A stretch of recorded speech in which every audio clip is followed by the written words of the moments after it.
Todo comenzó como un proyecto académico. Nada fuera de lo normal. Lucas era estudiante de sociología en su último semestre, y como parte de su tesis, había decidido investigar el impacto de las subculturas extremas en línea. No buscaba likes ni viralidad, solo una buena calificación, algo que pudiera impresionar a su tutor y tal vez algo que lo hiciera destacar. La idea era sencilla: navegar por los márgenes digitales del Internet convencional y documentar foros donde se desarrollaban comunidades radicales. Había oído hablar de grupos de incels, conspiranoicos, adoradores de asesinos seriales y otros que se organizaban por fuera de las plataformas visibles. Pero no quería quedarse en lo básico. Fue entonces cuando su amigo Pedro, entre cerveza y charla, le dijo algo que lo marcó. Si de verdad quieres ver lo más jodido de la red, deberías entrar a la Deep Web. Lucas sabía que existía. Sabía que con el navegador Tor podía acceder a dominios ocultos y que allí se alojaban mercados ilegales, vídeos prohibidos y foros donde la moralidad no tenía cabida. Lo que no sabía era que algo tan banal como una curiosidad académica lo arrastraría directo al infierno. Instaló Tor una madrugada, cuando el silencio del edificio estudiantil pesaba como una lápida.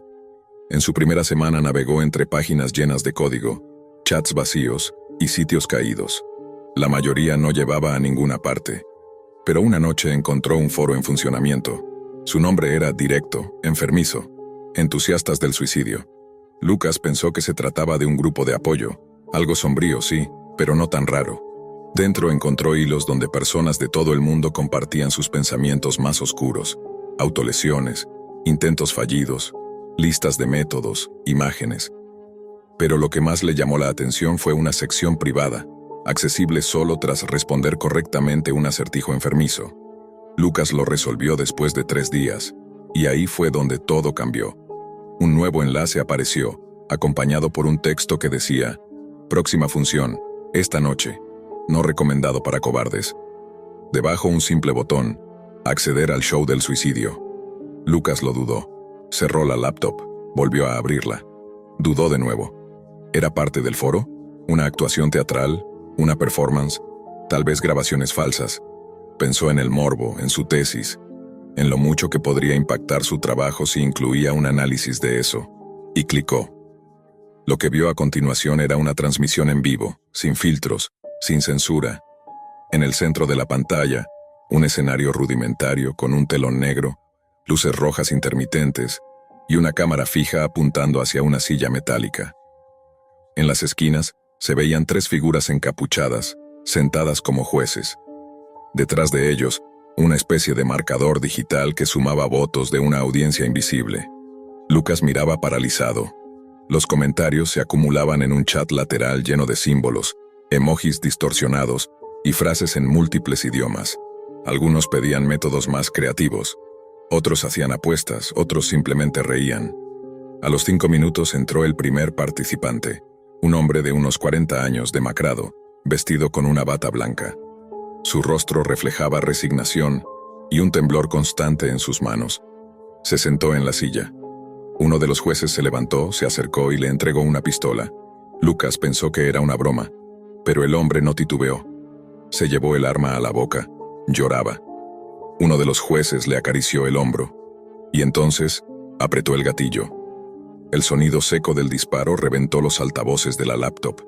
La sangre salpicó la cámara, el cuerpo cayó al suelo, y el marcador subió a 8.7. El chat estalló. Buen ángulo. Demasiado rápido, no se saboreó. Next. Lucas vomitó sobre su escritorio, apagó la laptop. Quiso creer que había sido un efecto especial, un montaje, una ilusión bien ejecutada. Pero algo en sus tripas le decía que no. Eso fue real. Y era solo el comienzo. A la noche siguiente regresó. No porque quisiera, sino porque no podía no volver. El morbo, el horror, la necesidad de confirmar o desmentir lo vivido, lo empujaban como un espectro. Esta vez el participante fue una mujer joven. Antes de su acto leyó una carta. El micrófono transmitía su voz temblorosa. Hablaba de abusos, de soledad, de dolor. Luego mostró una hoja de afeitar, se arrodilló frente a la cámara y empezó a cortarse el cuello, lento, metódico, mientras el chat votaba, mientras los jueces asentían. Mientras el contador marcaba 9.1, Lucas lloraba, pero no podía cerrar los ojos. Pasaron semanas. No podía dormir, no podía hablar con nadie. Había tomado capturas, grabado partes del stream, intentando convencerse de que todo había sido una locura temporal. Pero cada vez que revisaba los archivos, las imágenes seguían ahí. Claras, crudas, reales. Intentó denunciarlo, nadie le creyó.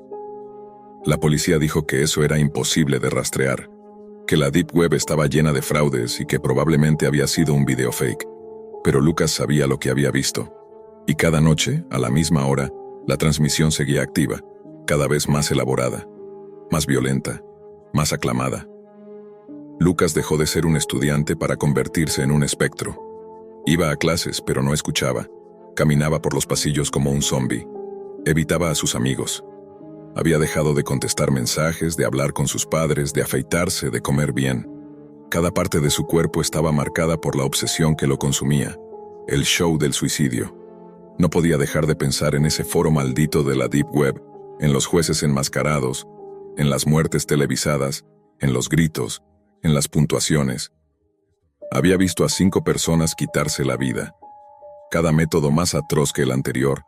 Uno se ahorcó con una cuerda de púas, otro bebió ácido. Una chica se cortó las venas mientras bailaba al ritmo de una canción infantil distorsionada. Y lo peor, la audiencia lo celebraba. Pedían más, exigían sangre. Cada noche el contador de espectadores subía. Miles, tal vez decenas de miles. ¿Quiénes eran todos esos enfermos?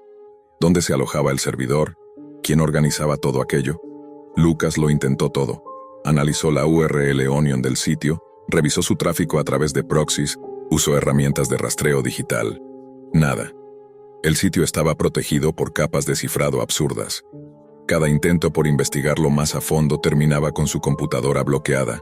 O peor, un mensaje aparecía en la pantalla, breve y directo. Estás observando, no te corresponde intervenir. Una noche recibió un correo electrónico en su cuenta universitaria. No tenía asunto, solo un enlace y un archivo adjunto llamado Tú. El archivo era un video. En él se le veía a sí mismo, dormido, filmado desde afuera de su ventana con visión nocturna. Alguien lo había estado observando. Estaban en su mundo ahora. La Deep Web ya no era solo un sitio al que se conectaba, se había convertido en su prisión. Entró al foro una última vez, y lo que encontró no era una transmisión como las anteriores. Era una sala de espera virtual, una página negra con un reloj regresivo y un solo mensaje parpadeante. Ya eres parte del show. Durante los siguientes días todo empeoró. Recibía llamadas de números desconocidos a las 3 de la mañana. Si las contestaba, nadie hablaba. A veces, solo se escuchaba una respiración agitada. Una vez creyó oír su propio nombre susurrado al fondo. Le hackearon el teléfono. Su cámara frontal se encendía sola. Una noche alguien dejó una máscara negra frente a su puerta, y dentro, un USB. Lucas, aterrado, lo conectó. Dentro solo había un archivo de texto. Te toca. Fue entonces cuando entendió que ya no era espectador. Había cruzado una línea invisible. Había mirado demasiado. Había permanecido demasiado tiempo. Había intentado denunciar. Y ahora él era parte del espectáculo. La siguiente transmisión del show del suicidio fue distinta. No había un escenario, ni jueces, ni música. Solo una habitación gris, una silla, una cámara enfocada directamente al rostro de Lucas, atado, desesperado, suplicando con la mirada. El contador de espectadores alcanzó cifras que jamás había visto. Más de 70,000 conectados. El chat hervía de emoción. «Mírenlo», dijo una voz distorsionada detrás de cámara. Un infiltrado, un hipócrita, un investigador. Lucas gritaba, lloraba, se revolvía en su silla. La voz continuó. Él los vio morir. No hizo nada. Solo observó. Así como ustedes. Así como todos. En ese momento, el marcador digital empezó a llenarse de votos. No puntuaban su acto. Votaban si debía morir o no. Los jueces aparecieron lentamente desde las sombras. Esta vez, llevaban máscaras con la cara de Lucas. El voto fue unánime. Uno de los jueces levantó un cuchillo oxidado y se acercó. La transmisión no se cortó. Todo se mostró. La muerte no fue rápida, fue metódica. Fue para la audiencia. y los aplausos en el chat parecían interminables. Esa fue la última transmisión que se encontró registrada en el foro Entusiastas del Suicidio. Días después, la policía encontró la habitación de Lucas completamente vacía, excepto por una cámara encendida y una laptop con Tor aún abierta. No había rastros de sangre, ni cuerpo, ni huellas. Solo una nota digital en la pantalla. Gracias por mirar, mañana más. Trevor nunca había sido un tipo entusiasta de los cumpleaños, pero ese año, por alguna razón que no entendía del todo, decidió no ignorarlo. Tal vez porque necesitaba distraerse. Tal vez porque ya había pasado medio año desde que Pete desapareció sin dejar rastro y fingir normalidad era la única manera de no volverse loco. Aquella noche no hubo fiesta, ni globos, ni amigos. Solo él, una pizza fría y una pequeña pila de regalos que su madre le dejó en la mesa. Entre los paquetes había una caja distinta, negra, sin etiqueta, sin remitente. El papel que la cubría era opaco, y al retirarlo se encontró con una nota corta, escrita a mano. Tu premio te espera donde reíste por última vez. En un principio, Trevor pensó que se trataba de una broma. Tal vez un mal gusto de alguien del pasado, o incluso una extraña forma de recordarle a Pete. Pero esa letra era idéntica a la de su amigo. Y ese detalle, más que nostalgia, le provocó escalofríos. Dentro de la caja había una brújula vieja, una linterna pequeña, un mapa con marcas rojas y una memoria USB. Cuando conectó la USB a su computadora, lo primero que apareció fue un archivo de texto titulado Bienvenido a tujuego.txt. El documento decía que acababa de comenzar una búsqueda del tesoro personalizada, diseñada especialmente para él. Las instrucciones eran claras. Debía seguir las pistas, una por una, en lugares que compartió con Pete, y si llegaba hasta el final obtendría un premio imposible de imaginar. Pero el archivo terminaba con una frase inquietante. No puedes salir. La Deep Web ya sabe quién eres. Estás dentro. Trevor cerró la laptop de golpe. No entendía qué sentido tenía todo esto. No había usado la Deep Web en años, desde que un amigo le mostró cómo navegar por Tor para descargar libros prohibidos y mirar foros oscuros donde nadie usaba nombres reales. No recordaba haber dejado puertas abiertas, y mucho menos haber autorizado algún juego. Al día siguiente, mientras intentaba olvidarse del ASU, encontró un sobre en su buzón. No tenía sello ni dirección. Dentro había una foto. Él, la noche anterior, sentado frente a su computadora, con la pantalla mostrando el archivo abierto. Abajo, con tinta roja, decía: Muy bien, primer paso cumplido. Vamos al siguiente. La primera ubicación marcada en el mapa era una vieja banca en el parque donde Trevor y Pete solían reunirse después de clases, cuando todo era más simple, cuando aún creían que el mundo no era tan cruel. Al llegar, revisó debajo de la banca y encontró una bolsa de plástico. Dentro había otra nota, más enigmática aún. Recordar es revivir, pero cuidado, revivir también significa desenterrar. Y entonces comenzó. La segunda pista lo llevó a una cabina telefónica abandonada, luego a una cabaña vieja cerca del lago. En cada sitio había objetos cuidadosamente colocados. Un dibujo que él mismo había hecho en el colegio. Un mechón de cabello amarrado con una cinta azul, igual al que Pete solía usar en la secundaria. Una grabadora con una voz distorsionada que le decía: Estás haciendo lo correcto, ya casi llegas al final, no mires atrás. La paranoia se instaló en su mente como una enfermedad. No sabía si estaba siendo seguido. No sabía si alguien había manipulado sus recuerdos, sus objetos, su pasado entero. Pero no podía detenerse. Algo lo empujaba hacia adelante, como si una fuerza invisible lo guiara, o como si fuera el protagonista de una película donde él no escribió el guión. La siguiente pista lo llevó a un campo remoto, un terreno baldío donde solían fumar y reír sin miedo a que los descubrieran. Era de noche, había niebla, y una cruz de madera clavada en medio del terreno. Al principio pensó que era parte del juego, otra trampa psicológica, pero al escarbar con las manos, porque había una pala a pocos metros convenientemente colocada, sintió algo blando y húmedo. Siguió cavando aunque el instinto le gritaba que huyera, y entonces lo vio. Un cuerpo, una bolsa negra, y dentro, el rostro pálido y descompuesto de Pete. Trevor retrocedió de inmediato, tropezó, gritó sin voz, vomitó. El terror era tan profundo que paralizaba, y lo peor estaba por venir.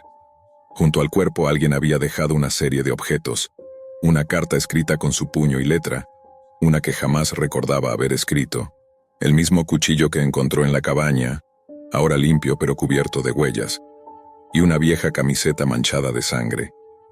Todo lo vinculaba con el asesinato. Todo apuntaba a él. Sonó su teléfono. Una notificación de un número desconocido. Un enlace de la Deep Web. Cuando lo abrió, se encontró con un sitio oculto, alojado en los niveles más profundos del navegador Tor. El título del sitio era La cacería perfecta, el inocente culpable. Era un foro, y él era el tema central. Había capturas de pantalla suyas, fotos de los lugares a donde había ido, imágenes de los objetos que había tocado, incluso una transmisión en vivo con un contador regresivo. El sitio tenía usuarios activos, decenas, tal vez cientos. Comentaban, apostaban, opinaban, algunos preguntaban cuándo sería capturado. Otros celebraban lo convincente que era su expresión de miedo. Había sido manipulado desde el principio. La Deep Web no solo le había arrebatado a Pete, le había robado la vida entera. Todo era una trampa meticulosamente diseñada para incriminarlo, para destruirlo. Y lo peor de todo, aún quedaban pistas por encontrar. Aún quedaban ojos observándolo. Aún no había terminado el juego. Trevor no sabía cuánto tiempo llevaba caminando. La tierra bajo sus pies parecía moverse con cada paso, como si todo lo que conocía se estuviera desmoronando bajo él. Cada vez que cerraba los ojos, veía el rostro de Pete. No como era cuando estaban en el colegio, riéndose por tonterías, sino como lo había encontrado. Pálido, inmóvil, muerto. El juego lo había destrozado. Intentó borrar las imágenes de su cabeza, pero no podía. Cada vez que parpadeaba, las fotos del sitio de la Deep Web aparecían como flashes, su rostro distorsionado por el miedo, sus manos cavando la tierra, el cuerpo, la sangre. No sabía quién había montado esa trampa, pero la perfección con la que lo incriminaban solo podía ser obra de alguien con acceso total a su vida. Las publicaciones en el foro se volvían más frenéticas. Algunos usuarios pedían que se transmitiera su captura en vivo. Otros, más crueles, exigían que él fuera el siguiente en ser enterrado. Un nuevo mensaje apareció en la pantalla. Última pista, vuelve a casa. Trevor temblaba cuando abrió la puerta de su casa. Todo estaba en silencio. Sus padres no estaban. Habían salido la noche anterior y aún no volvían.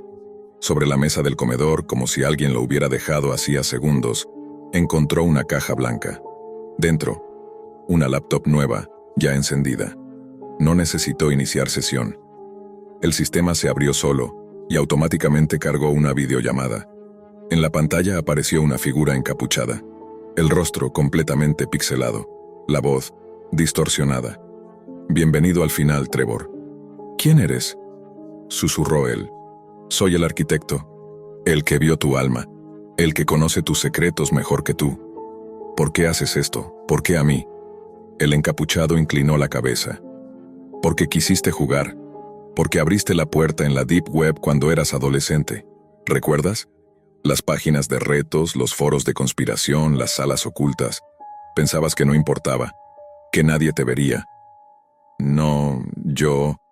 Fuiste seleccionado, hace años, tú y Pete, pero él no quiso seguir, se salió, así que lo convertimos en tu prueba». ¿Prueba de qué? De cuánto tiempo se necesita para romper a alguien, para convertirlo en el monstruo que la sociedad espera ver. Trevor cayó al suelo sintiéndose vacío. No había escapatoria.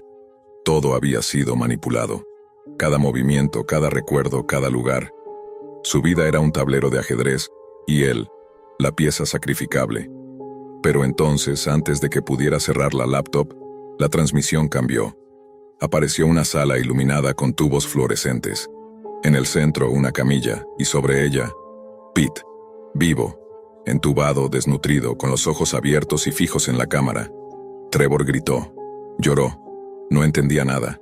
¿Está vivo? ¿Está vivo? Lo estuvo, hasta que cavaste su tumba, respondió la voz. Lo manteníamos así para ti. Pero el juego debía cerrar su círculo. ¿Qué demonios quieren de mí? La pantalla mostró una cuenta regresiva. 000030. Trevor no tuvo tiempo de pensar. Sonó la puerta, 1, 2, 3 veces, luego el timbre. Luego los golpes, voces gritaban su nombre. «Policía, abra la puerta». La pantalla mostraba los comentarios del foro, usuarios celebrando. Algunos escribían: «Ahora viene la parte favorita, la caída. Yo pagué $500 por esto, no me decepcionen. Excelente final, brillante». Trevor no pudo moverse, no corrió, no gritó, solo cayó de rodillas mientras las autoridades rompían la puerta. Lo esposaron, lo empujaron al suelo y comenzaron a leerle sus derechos. La laptop seguía encendida. La transmisión continuaba, pero ahora, en lugar del encapuchado, se veía una sala oscura, llena de monitores donde otros usuarios con máscaras celebraban frente a sus pantallas. Era un espectáculo. Era un negocio. La Deep Web había ganado. Y Trevor era solo otro trofeo más. Desde que tenía 13 años, siempre tuve curiosidad por las cosas prohibidas. No era por morbo, al menos no del todo. Era más una obsesión por lo oculto, por lo que no debía ver. Mientras mis amigos pasaban horas en TikTok o viendo videojuegos en YouTube, yo buscaba otra cosa. Algo que no se pudiera encontrar con un simple clic. Y fue así como, una noche de verano, descubrí la Deep Web. Lo primero que aprendí fue cómo acceder. Tor, VPN, billetera de criptomonedas, todo ese lenguaje se volvió mi pan de cada día. En la superficie era un chico normal, algo tímido, sí, pero educado, con buenas notas y padres amorosos. Nadie hubiera sospechado que, por las noches, me sumergía en lo más profundo de Internet, como un buzo que sabe que entre más baja, menos oxígeno queda. Las primeras veces no vi nada especial. Foros apagados, páginas muertas, mercados ilegales donde vendían desde pasaportes hasta órganos humanos. Nada que me enganchara realmente. Todo se sentía como una especie de teatro sangriento exagerado. Hasta que encontré un enlace sin título en un foro en ruso. Solo decía, Galería de Verdad. El enlace no pedía invitación ni clave, pero sí algo raro. Para ingresar, debías escribir tu apellido. Pensé que era alguna especie de gimmick, un truco de programación. Pero por curiosidad, tecleé mi apellido, Sanabria, y la página cargó. No era lo que esperaba. No había una estética gore ni fondos oscuros. Era limpia, casi profesional. En el centro, una cuadrícula de videos sin título. Todos parecían grabaciones caseras, miniaturas de habitaciones, sótanos, patios. Ninguna tenía fecha, solo números. Me temblaba la mano cuando hice clic en el primero. El video inició con una cámara estática apuntando a una silla. En ella, un hombre amordazado, con los ojos desorbitados. Podía escucharse una respiración agitada detrás de la cámara. La imagen era de alta calidad, pero lo más perturbador era la calma. No había música, no había efectos, solo silencio. Y de pronto, el sonido de pasos. Dos figuras entraron al cuadro, una mujer y un hombre. Él llevaba un mazo, ella un cuchillo. No los reconocí de inmediato. Tal vez por la máscara quirúrgica que cubría parte de sus rostros, o tal vez porque nunca imaginé que podría ser cierto. Pero cuando ella habló, mi alma se derrumbó. ¿Estás seguro de que no sabe nada?, dijo la mujer. Era la voz de mi madre. Mi madre. Tragué saliva. Repetí el video varias veces. Me convencí de que debía estar editado. Un deepfake, un montaje. Pero no, era ella. La forma de mover la cabeza, la cicatriz en el cuello que siempre decía que era de una operación antigua. Y el hombre, su estatura, sus gestos torpes. Era mi padre. No había duda. Ellos no solo estaban allí. Eran los protagonistas. Y estaban matando a alguien. Apagué la computadora. Me senté en el piso con la espalda contra la pared, temblando. Pero no pude evitarlo. Volví. Necesitaba saber. En la galería había más videos. Uno decía, número 0237. Lo abrí. La escena era distinta. Esta vez, una habitación vacía con una sola lámpara colgando. En el suelo, un cuerpo, ya sin vida. A su lado, una voz en off susurraba números, como un conteo macabro. No era una ejecución improvisada, era una serie. Un proyecto. Una colección de muertes cuidadosamente grabadas. Vi 4 videos más. En todos aparecían mis padres. Lo que más me partía el alma era lo normales que eran conmigo. Las cenas en familia, los domingos de películas, las fotos de vacaciones colgadas en la pared. ¿Cómo demonios se puede fingir tanto? Pero el golpe más fuerte llegó con el último video, el número _0251. Aparecía una silla vacía en medio de un sótano. La cámara estaba encendida, grabando en silencio. De pronto, la puerta del fondo se abría. Y lo vi. A él, Leandro, mi mejor amigo desde la primaria. El único que sabía que yo navegaba la Deep Web. El único que alguna vez me dijo que tuviera cuidado con lo que deseaba encontrar. Estaba maniatado, golpeado, con el rostro cubierto de sangre seca. Cuando vio la cámara gritó: «Te juro que no dije nada, no sé nada». Y ahí estaban ellos otra vez, mis padres, su ropa ensangrentada, sus rostros sin emoción, como si lo que iban a hacer fuera rutina. Ahí fue cuando entendí que mi vida había terminado. No tenía a dónde correr, no podía contarle a nadie. ¿Quién me creería si dijera que mis padres son asesinos seriales que graban sus crímenes y los suben a una galería secreta de la Deep Web? Desde ese momento, cada noche es una tortura. Me pregunto si lo saben, si me vieron entrar a esa página, si están esperando el momento para hacerme lo mismo. Sus miradas en la mesa ahora me parecen distintas, más pesadas, más frías, como si supieran que yo sé. A veces me despierto con el sonido de pasos en el pasillo, con la sensación de que alguien me observa. Reviso mi computadora todos los días, y la galería sigue allí, cada vez con más videos, pero no me atrevo a ver más, porque sé que el próximo podría tener mi nombre. Durante los días siguientes, me volví una sombra dentro de mi propia casa. Caminaba de puntillas, evitaba mirarlos a los ojos, fingía estar enfermo para no cenar con ellos.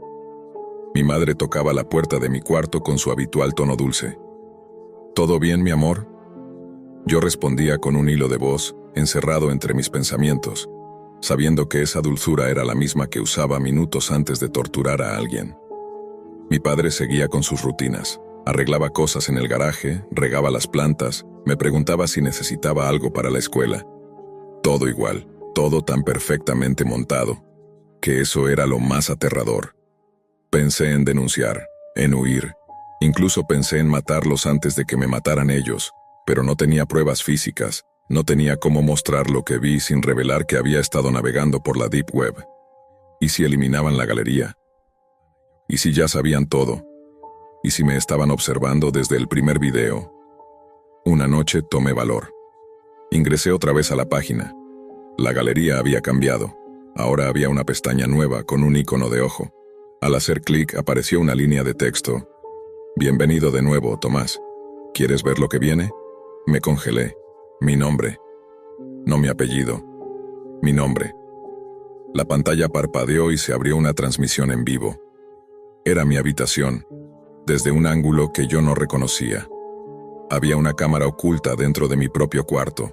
La respiración se me cortó. Me giré lentamente, escaneando las paredes, la lámpara, los estantes. Y ahí estaba. Un pequeño punto negro escondido dentro de la rejilla del aire acondicionado. Había sido observado todo este tiempo, no solo cuando descubrí los videos, sino desde mucho antes. Y entonces llegó el punto de quiebre. Bajé al sótano cuando ellos dormían. Revisé cada rincón. La casa tenía una trampilla vieja, cubierta con alfombra, justo debajo del mueble de herramientas de papá. Bajé con una linterna y lo que encontré me paralizó. Cajas con cintas, discos duros rotulados por año, ropas ensangrentadas, máscaras quirúrgicas, instrumentos de tortura, y en una esquina, una mesa con una cámara vieja apuntando a una silla. La misma escena de los videos. Ahí era donde ocurría todo. Toqué sin querer una cuerda colgada del techo y la lámpara colgante se encendió. El sonido del foco al vibrar me sobresaltó, pero fue lo que oí después lo que me destrozó. Pasos arriba. La puerta del piso crujió, y luego, silencio. Subí de inmediato, pero no había nadie. Todo estaba como antes. Silencio absoluto. Esa noche dormí con un cuchillo bajo la almohada. Pasaron 2 días, y entonces ocurrió. Un viernes al volver del colegio, encontré una nota pegada en la puerta de mi cuarto. «Sabemos que entraste al sótano. Hablemos». A las 10 de la noche la nota no tenía firma, pero no la necesitaba. Su caligrafía era perfecta, la misma con la que mi madre escribía las tarjetas de cumpleaños. Fui al baño, vomité 2 veces.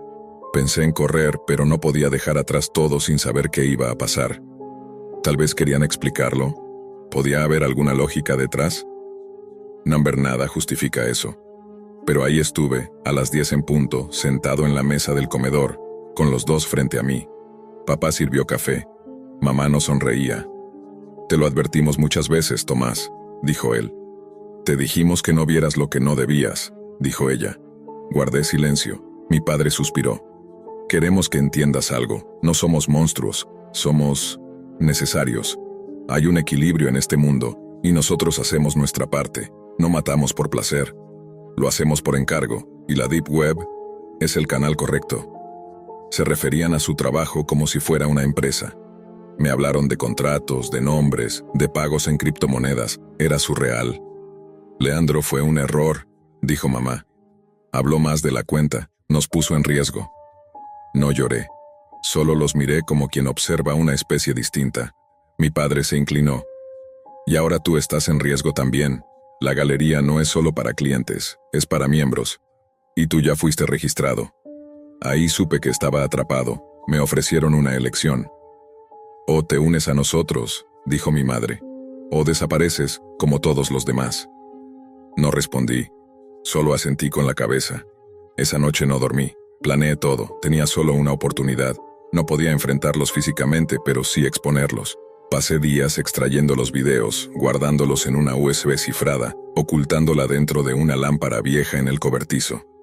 Preparé un paquete anónimo para enviarlo a un periodista de crímenes cibernéticos que conocí en un foro. Esperaba que lo suficiente llegara a manos correctas. Esperaba que alguien me creyera. Pero una semana después, mi casa amaneció vacía, sin señales de ellos. La galería había desaparecido. Todos los videos, eliminados. Las cuentas en la Deep Web, borradas. Solo quedaba un mensaje en mi correo cifrado. Ya no perteneces a esta familia, pero nunca estarás fuera del alcance. Desde entonces, vivo con otra identidad. Cambié de país. No uso redes sociales. Pero no hay un solo día que no mire sobre mi hombro. No hay una sola noche en que no sueñe con ese sótano. A veces escucho voces a través de la radio. A veces encuentro cámaras donde no deberían estar. La Deep Web me mostró la verdad, pero también me robó la posibilidad de volver a ser normal. Porque cuando ves lo que yo vi, no hay regreso, solo queda sobrevivir. Todo comenzó con una búsqueda inofensiva. Mateo, Elías y Diego llevaban semanas planeando una noche de escape, sin reglas, sin límites, sin filtros. Eran universitarios de último semestre, estresados por los exámenes finales y con las emociones al borde. La idea era sencilla: alcohol, música, drogas y ninguna preocupación. Diego fue quien propuso el plan. Encontré un sitio nuevo en la Deep Web. Tiene reviews buenísimos. Nada de lo que venden en Telegram o Signal. Esto es otro nivel. Accedieron a través del navegador Tor desde una laptop vieja que tenían solo para cosas oscuras. La página se llamaba Red Nectar, con una interfaz limpia, elegante, y una sección dedicada a viajes únicos que prometían experiencias fuera del cuerpo. En letras pequeñas, un mensaje inquietante decía: nuestros productos cambian vidas, úselos bajo su propio riesgo. El precio era bajo. Apenas $80 en criptomonedas por 3 dosis. La entrega llegó 2 días después en un paquete negro sin remitente. Dentro, 3 cápsulas color violeta y un papel doblado que decía: el fin de semana empieza cuando cierras los ojos. Buena suerte. La droga la tomaron en el departamento de Diego, a medianoche. Encendieron velas, pusieron música suave y se acostaron esperando los efectos. El resto fue oscuridad. Cuando Mateo despertó, todo era distinto. Estaba tirado en el suelo, sobre un piso de madera podrida. El olor a humedad era tan fuerte que le ardían los ojos. Afuera se escuchaban pájaros, ramas crujientes y el zumbido de algún generador lejano. Al abrir la puerta, se dio cuenta. Estaban en una cabaña en medio de un bosque. No reconocía el lugar. El paisaje parecía sacado de otro país. Gritó. Nadie respondió al principio, hasta que Elías salió de una de las habitaciones, tambaleándose, con una herida en la frente y la mirada desencajada. Pero faltaba alguien. Encontraron el cuerpo de Diego en una esquina, rígido, con los ojos abiertos y una mueca de terror. Tenía una nota clavada al pecho con un cuchillo militar oxidado. Gracias por su compra, que comiencen los juegos. Nadie entendía qué estaba pasando. No sabían cómo llegaron ahí ni cuánto tiempo llevaban dormidos. El reloj de Diego estaba congelado en las 3:17 de la mañana. Al buscar dentro de la cabaña, descubrieron una cámara oculta apuntando hacia la cama donde Mateo había despertado. Tenía un LED rojo encendido. Al lado, una pantalla mostraba un temporizador, 23:42:17. Comenzaba la cuenta regresiva. En otra esquina había una caja fuerte empotrada a la pared, y encima de ella, otro mensaje impreso. Solo uno puede salir, el resto es entretenimiento. Elías quiso romper la cámara, Mateo lo detuvo. Si esto viene de la Deep Web, no estamos jugando, nos están viendo, esto es real. Entonces lo entendieron, eran parte de un juego, un espectáculo. Y alguien, o muchos, los estaban observando. La cabaña tenía ventanas tapiadas por dentro con clavos. Solo una puerta trasera, trabada con un mecanismo electrónico. Al intentar abrirla, una pantalla mostró un mensaje. Zona de juego activa. Quedan 23 horas. Corre. Un sonido agudo perforó el silencio. Como una alarma. Le siguió un disparo a lo lejos, luego otro. «Nos están cazando», dijo Elías con la voz quebrada. Cuando salieron de la cabaña, vieron las cámaras colgadas entre los árboles, camufladas. Algunas apuntaban hacia el cielo, otras hacia ellos. Todo era monitoreado, como una especie de programa clandestino transmitido en la Deep Web. No sabían cuántos los estaban viendo, ni quién había pagado para participar, pero sí sabían algo. No estaban solos. Un ruido entre los arbustos confirmó sus sospechas. Un silbido largo y luego pasos, pesados, lentos. Del bosque emergió una figura vestida con un traje de camuflaje. Portaba un rifle con mira térmica y un auricular en la oreja. Cuando los vio, sonrió, apuntó. Tuvieron que correr. Se adentraron en el bosque, sin dirección, sin brújula, apenas respirando del terror. Cada tanto escuchaban disparos. Uno impactó un árbol a centímetros de Mateo. Era real. Las balas no eran de utilería. Elías cayó en un agujero camuflado. Mateo lo sacó con esfuerzo. Ambos estaban cubiertos de barro y pánico. «¿Qué diablos es esto?», gritó Elías. Mateo solo pudo decir, «Es la Deep Web, esto es lo que nunca se ve, esto es lo que compramos». Y no estaban solos. Otros jugadores comenzaron a aparecer. Una chica ensangrentada cruzó por su camino gritando algo en alemán. Luego un hombre asiático con un cuchillo en la pierna. Todos corrían hacia ningún lugar, todos intentando huir de un cazador invisible. Entre los árboles se escuchaban voces distorsionadas, como si los observadores estuvieran narrando en tiempo real, desde sus ordenadores, en alguna parte del mundo. Los mensajes eran como apuestas. Mateo caerá antes del amanecer.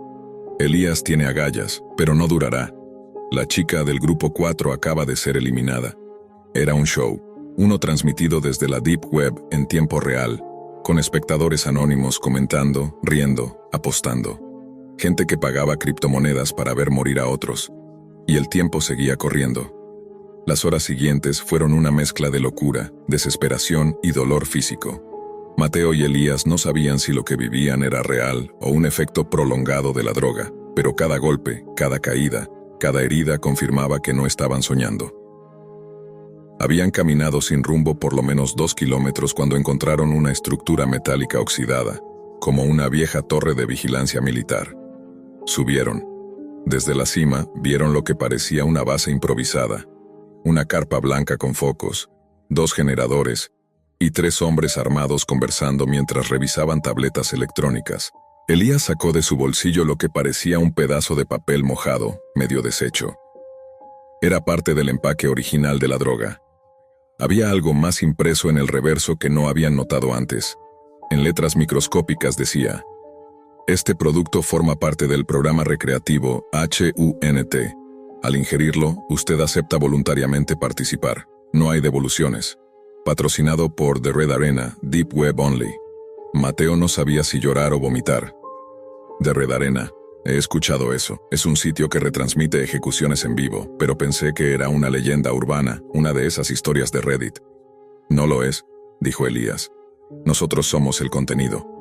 De pronto, un zumbido interrumpió el silencio. Un dron flotaba sobre ellos. Era pequeño, silencioso, con luces infrarrojas. Al reconocerlos, comenzó a emitir un pitido agudo. Una alarma. ¡Corre! Bajaron por la torre como pudieron. Mateo resbaló, se lastimó la pierna, pero Elías lo sostuvo. Detrás de ellos, un proyectil explotó la base metálica. Se escuchó el grito de uno de los cazadores acercándose. Corrieron durante minutos, sin mirar atrás, hasta que llegaron a un río estrecho, con una pasarela de madera precaria. Mateo se detuvo. Estaba sangrando. Elías quiso cargarlo. «Déjame, huevón, tú tienes que salir», jadeó Mateo. «Ni madres. Vamos». Del otro lado del río, una figura los esperaba. No tenía armas. Era una mujer de unos 30, descalza, con el rostro cubierto de barro. Les hizo una seña para que se acercaran. Elías dudó. ¿Y si es una trampa? No tenemos opción. Cruzaron. La mujer los llevó a una cueva oculta tras una cascada. Allí había un grupo de 5 personas más, todos en condiciones deplorables. Un adolescente filipino, un anciano negro con una herida de bala en el costado, 2 chicas que no hablaban, y un hombre caucásico en estado de shock que no paraba de repetir: «No hay salida, no hay salida, no hay salida». La mujer habló en susurros. «Esto lleva días. Las reglas son simples. No las hay. Algunos nos capturan y nos devuelven, otros nos matan. Es un juego para ellos, una transmisión global. Cada uno de nosotros fue drogado, secuestrado y traído aquí desde distintos países. Todos pagamos por algo. Ninguno sabíamos lo que venía después». Mateo no podía creerlo. ¿Y los que ven esto, desde la Deep Web? Pagaron para vernos morir. Pagan más si alguien sufre. Pagan aún más si uno de nosotros mata a otro. Es un evento premium, según ellos. El anciano habló con dificultad. «Yo maté a uno de los nuestros. Lo hice por una caja con comida. Me la lanzaron desde un dron después. ¿Te imaginas eso?». Los demás lo miraban con odio. La paranoia crecía. Mateo revisó su reloj. Quedaban 9 horas. El grupo discutía si era mejor seguir huyendo o atrincherarse. Algunos decían que había una zona marcada como salida en un mapa filtrado por un cazador muerto. Otros creían que era otro truco. Mateo, en cambio, propuso algo diferente. «Hay que romper la transmisión. Si nadie puede vernos, esto deja de tener sentido para ellos». La mujer negó con la cabeza. «Ya lo intentaron. Hay un servidor móvil en algún punto del bosque. Cada intento por sabotearlo termina en ejecución pública. Lo hacen para dar el ejemplo. El show no se puede interrumpir». En ese momento se escuchó un estruendo afuera, como un árbol cayendo. Después, voces, risas. Las cámaras giraron hacia la entrada de la cueva. Un nuevo mensaje apareció, proyectado por uno de los drones en la pared rocosa. «Público Premium ha votado. Hora del desafío sorpresa». Una compuerta se abrió cerca del lugar. Una caja metálica emergió del suelo. Dentro había 2 cuchillos, una linterna y una nota. «Un traidor está entre ustedes. El primer asesinato será recompensado con inmunidad y transporte aéreo fuera del perímetro». El caos fue inmediato. Elías fue el primero en reaccionar al mensaje. «Esto es otra prueba. Quieren ver si nos traicionamos, si matamos por escapar». Pero el anciano herido no pensó lo mismo. Temblando, tomó uno de los cuchillos y apuntó al adolescente. «Él es el traidor». Lo escuché hablar con uno de los cazadores. Vi cómo le pasaron agua. La mujer intentó detenerlo, pero fue tarde. El anciano apuñaló al chico en el pecho, una sola vez. El adolescente cayó sin emitir sonido. Murió al instante. Un dron descendió desde el cielo y dejó caer un paquete envuelto. Era una mochila y en su interior una radio, una botella de agua, un chaleco antibalas y una tarjeta con un código QR. El anciano no llegó a abrirla por completo. Una bala le atravesó el cráneo antes de poder celebrar. Desde la ladera opuesta del río, un francotirador oculto lo había ejecutado. El mensaje proyectado en la roca cambió. «Traidor incorrecto, penalización activada». Los demás gritaron, corrieron. En medio de la confusión, Mateo y Elías se separaron. Elías trató de seguir a la mujer, pero pisó una mina oculta bajo las hojas. La explosión fue sorda, corta, definitiva. Mateo cayó al suelo, cubierto de sangre ajena, solo, desorientado, sin esperanza. Despertó más tarde en una estructura cerrada, como una jaula de transporte industrial. Las paredes eran metálicas y un foco lo iluminaba desde arriba. Frente a él, una cámara, un monitor, una cuenta regresiva que marcaba 000312. y una voz metálica, distorsionada, le habló. Bienvenido a la última ronda, Mateo. Has sido elegido por votación unánime para el desenlace del campeón. Aquí las reglas cambian. Tienes una salida, literal, una puerta, pero tiene un precio. Un compartimento se abrió al lado del monitor. Dentro había un bisturí quirúrgico y una nota. Retira el chip. Mateo no entendía, pero al tocarse la nuca sintió una protuberancia. Un bulto, duro, que no estaba ahí antes de tomar aquella droga. La voz continuó. Ese chip te rastrea y alimenta la transmisión en tiempo real. Si lo quitas, cortas la señal. Pero, si lo haces mal, te desangrarás en minutos. Si no lo haces, no podrás salir nunca. Elige. Con los dientes apretados tomó el bisturí. No había espejo. Solo el reflejo borroso en la pantalla. Lo hizo. Gritó como nunca antes. El dolor fue insoportable. La sangre le nubló la vista, pero al final, lo logró. El chip cayó al suelo, cubierto de sangre y masa grisácea. La cámara hizo un sonido seco. Luego, se apagó. La puerta se abrió. Mateo salió tambaleándose hacia la luz. Un helicóptero esperaba en el claro. 2 hombres con uniformes negros lo recibieron con frialdad. No lo tocaron.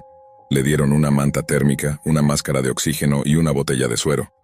El helicóptero despegó. Mateo perdió el conocimiento. Despertó en una clínica blanca, sin ventanas, sin relojes, atado a una camilla. Una mujer con bata y rostro cubierto por una mascarilla quirúrgica le habló suavemente. Felicidades, Mateo. Eres un sobreviviente. Has sido muy popular. Tus cifras de audiencia superaron las proyecciones. The Red Arena agradece tu participación. Mateo quiso gritar, pero su voz no salió. Ahora comienza la siguiente etapa, distribución. En un monitor frente a él comenzaron a reproducirse los momentos más brutales de su estadía en la cabaña, editados como si fueran una serie. Con música, gráficos, efectos, su rostro, sus gritos, su dolor. En la esquina del video, un contador de visualizaciones. Reproducciones, 1.028.447. Y debajo, un botón con el logo de un sitio alojado en la Deep Web. Comprar NFT exclusivo. La cacería de Mateo, 2.3 ETH. Todo comenzó con una mala decisión tomada en el peor momento. Mateo no era un tipo peligroso ni particularmente curioso en temas turbios, pero sí tenía un defecto que lo metía en problemas más seguido de lo que admitiría. Tomaba decisiones impulsivas, especialmente cuando estaba borracho. Aquella noche, después de una larga jornada de fiesta con sus amigos, regresó a su pequeño departamento en las afueras de la ciudad, completamente ebrio. A duras penas podía mantenerse de pie, pero tenía esa clase de embriaguez que te empuja a hacer estupideces con entusiasmo. Encendió su laptop y, sin pensarlo demasiado, abrió Tor, el navegador que había instalado hacía meses para explorar los rincones prohibidos de la Deep Web. Nunca había comprado nada. Solo se metía a mirar foros de conspiraciones, mercados clandestinos y cosas extrañas que le parecían más leyenda urbana que realidad. Pero esa noche, guiado por el alcohol, no solo exploró, decidió participar. Terminó en un sitio oscuro, sin colores ni diseño moderno. Solo fondo negro y texto en rojo que decía: cajas misteriosas, entrega garantizada. Bajó un poco y leyó la descripción. Decía que por $50 en Bitcoin podías recibir una caja sorpresa con artículos aleatorios. La lista incluía desde tecnología de segunda mano, como celulares y tablets, hasta joyas robadas, drogas recreativas, objetos personales de personas desconocidas e incluso recuerdos únicos. Mateo se rió. Le parecía ridículo y emocionante a la vez. El detalle que lo empujó a hacerlo fue que uno de los ejemplos decía: podrías recibir un iPad de última generación. Sin pensarlo, transfirió $50 en criptomonedas y, por si fuera poco, escribió en el formulario de contacto un mensaje patético. Hola, quiero el iPad. Si me lo mandan, les doy 50 más. Luego hizo justo eso. Envió otros 50, como si estuviera sobornando al azar a alguien del otro lado del mundo que ni siquiera sabía si existía. Cerró su laptop y se desplomó en la cama. A la mañana siguiente, tenía una migraña brutal. Ni siquiera recordaba bien lo que había hecho. Con los días, lo olvidó casi por completo. Pasaron casi 3 semanas. Una tarde, cuando regresaba de trabajar, encontró un paquete frente a la puerta de su apartamento. No tenía remitente. Era una caja de cartón sencilla, sellada con cinta negra y su nombre escrito en marcador rojo. No venía con logos de paquetería, ni estampillas, ni nada que indicara su procedencia. Mateo la miró un momento, confundido. La subió con cuidado, preguntándose si alguien se había equivocado o era algún tipo de regalo. Una vez dentro de su departamento, se sentó en el suelo y tras vacilar unos segundos, la abrió. Lo primero que sintió fue el olor. No era putrefacto, pero sí denso. Una mezcla entre humedad, perfume barato y algo más indefinible, como encierro. Dentro de la caja encontró cosas que no tenían ningún tipo de relación entre sí. Había un suéter de mujer claramente usado y con aroma a cigarro, una bolsita con marihuana seca, un frasco de pastillas azules sin etiqueta, una cadena de oro sucia y vieja, con una inscripción en letras rusas, y en el fondo, envuelto en papel burbuja, un iPad negro, sin logo, sin marcas, completamente anónimo. Mateo se quedó inmóvil por unos segundos. Luego se echó a reír. No podía creer que, dentro de todo, le hubieran mandado lo que pidió. Encendió el dispositivo, sorprendido de que aún tuviera batería, y vio que solo tenía una carpeta en el escritorio. Memorias. La abrió sin pensarlo. Había decenas de fotografías. Las primeras eran irrelevantes. Calles, estaciones de bus, una cabina telefónica rota. Pero pronto, todo se volvió inquietantemente familiar. Reconoció el parque frente a su edificio, la entrada del complejo donde vivía, su propio buzón, su puerta. Las siguientes fotos estaban tomadas desde dentro de su departamento. Había una imagen de su sala, una de su cocina con la nevera abierta, otra del pasillo que llevaba a su cuarto. Lo más perturbador es que todas estaban captadas desde ángulos imposibles, como si alguien hubiera estado caminando dentro de su casa mientras él dormía. Mateo sintió un sudor frío en la espalda. Pasó rápidamente las imágenes, con la respiración agitada. Una mostraba a su madre, dormida en el sofá cuando lo visitó la semana anterior. En la foto, al fondo, se alcanzaba a distinguir una figura oscura, encapuchada, de pie en el umbral de la puerta. Otra imagen mostraba su baño con la luz encendida, y otra más, su habitación con él durmiendo, cubierto hasta la cintura. Esa última imagen lo hizo retroceder. Era una foto suya, acostado en su cama. Él nunca permitió que nadie más tuviera las llaves del apartamento. Nadie más vivía con él. Y esa imagen solo podía haberse tomado desde dentro, a menos de 1 metro de distancia. El iPad vibró de pronto. Una nueva foto apareció en la carpeta. Mateo tragó saliva. Era una captura tomada hacía apenas unos segundos. La imagen mostraba su rostro viendo el iPad, exactamente como estaba ahora.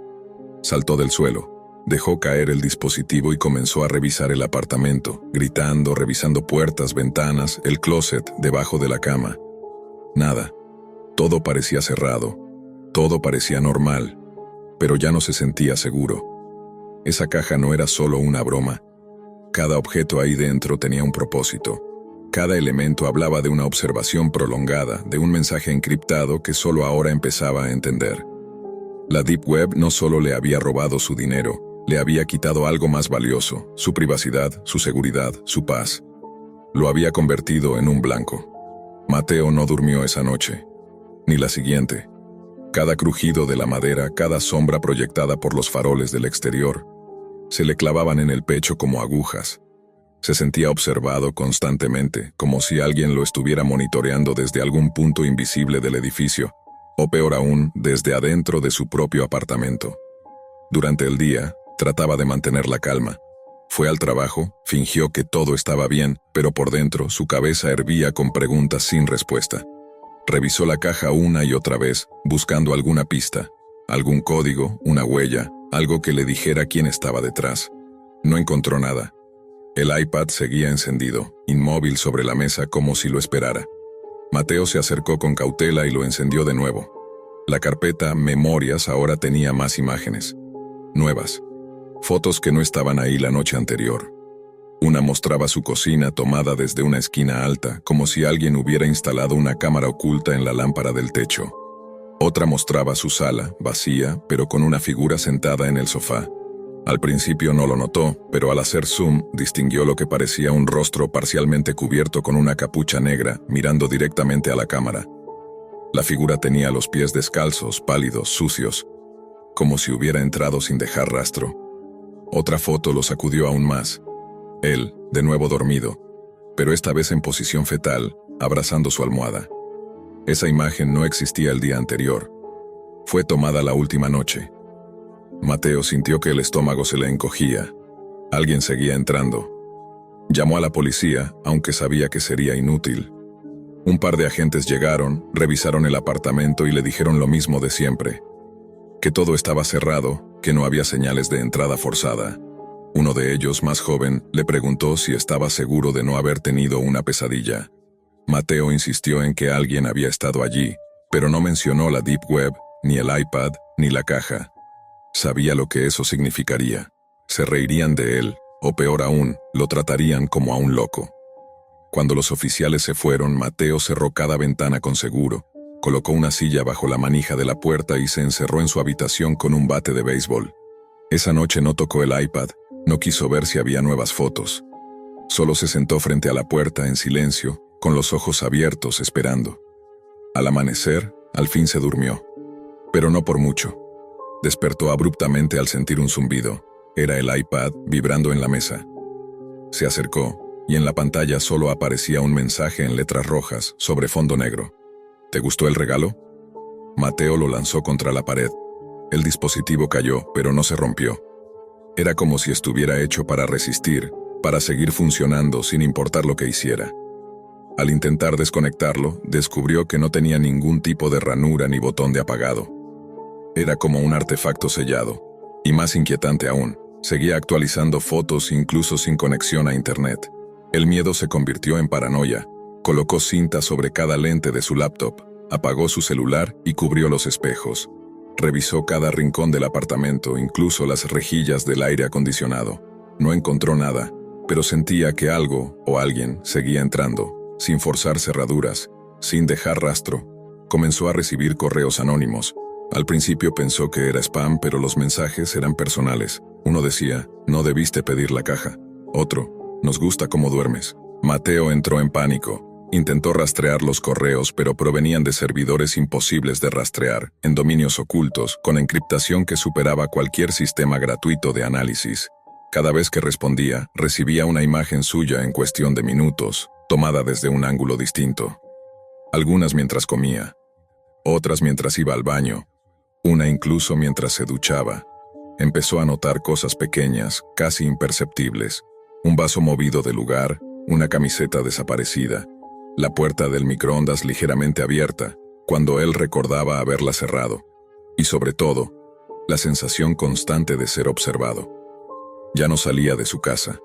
Solo pedía comida por aplicaciones, sin atreverse a mirar por la mirilla.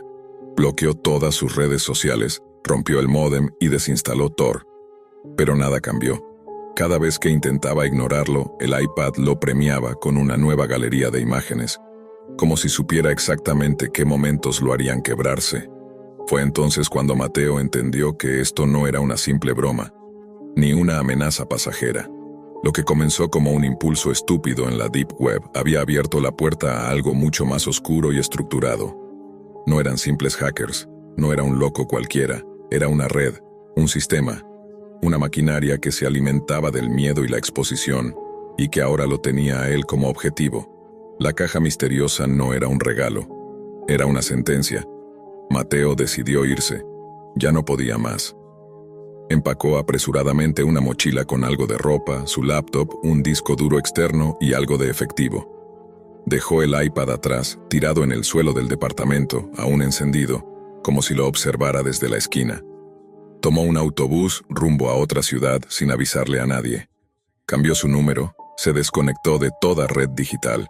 Incluso empezó a usar efectivo en lugar de tarjetas. Rentó una habitación en un motel barato, con la idea de desaparecer por completo durante un tiempo. Pensaba que, tal vez, al cortar todo contacto con Internet y desaparecer del radar, dejarían de seguirlo. Pero no fue así. La primera noche en el motel, recibió una llamada a la línea fija de la habitación. No había dado ese número a nadie. Levantó el auricular con la mano temblando. Del otro lado no habló nadie. Solo se escuchaba su voz, grabada, dormido, respirando. La misma respiración que tenía cuando estaba en su cama, en su apartamento. Colgó de inmediato. Al salir al pasillo notó algo. Una caja pequeña frente a la puerta, envuelta en cinta negra. No tenía que abrirla para saber qué era. Volvió a encerrarse, temblando. Sentía que el piso se hundía debajo de él. Esa noche no pudo dormir. Encendió su laptop buscando algún rastro de la red en la que se había metido. Volvió a entrar a Tor desesperado. Buscó el sitio donde había comprado la caja, pero ya no existía. El enlace estaba caído. Ningún rastro, ninguna caché, ningún registro, como si nunca hubiera estado ahí. Pero al intentar cerrar el navegador, algo lo detuvo. Una nueva pestaña se abrió sola, con fondo negro y letras rojas. El mismo estilo de la página de las cajas, solo que esta vez no era una oferta, era una cuenta regresiva. Entrega final en 004322. Mateo se alejó de la pantalla. La cuenta regresiva seguía avanzando. No sabía si era una broma, un virus o algo peor. A los 43 minutos exactos llamaron a la puerta. 3 golpes secos, no 5, no 2, 3, como una firma. Mateo no abrió. Se quedó en la esquina más alejada del cuarto, con el cuerpo encogido y el teléfono en la mano, esperando, rezando, suplicando que fuera una coincidencia. Pero lo que sea que estuviera del otro lado no necesitaba entrar, ya estaba dentro. Cuando al fin se atrevió a mirar la pantalla de su laptop, ya no estaba la cuenta atrás. Ahora había una única imagen. Una foto suya, en ese mismo cuarto, en esa misma esquina, con el teléfono en la mano, exactamente como estaba en ese instante, tomada desde adentro. La Deep Web no era un sitio, era un portal, y él ya no podía cerrarlo.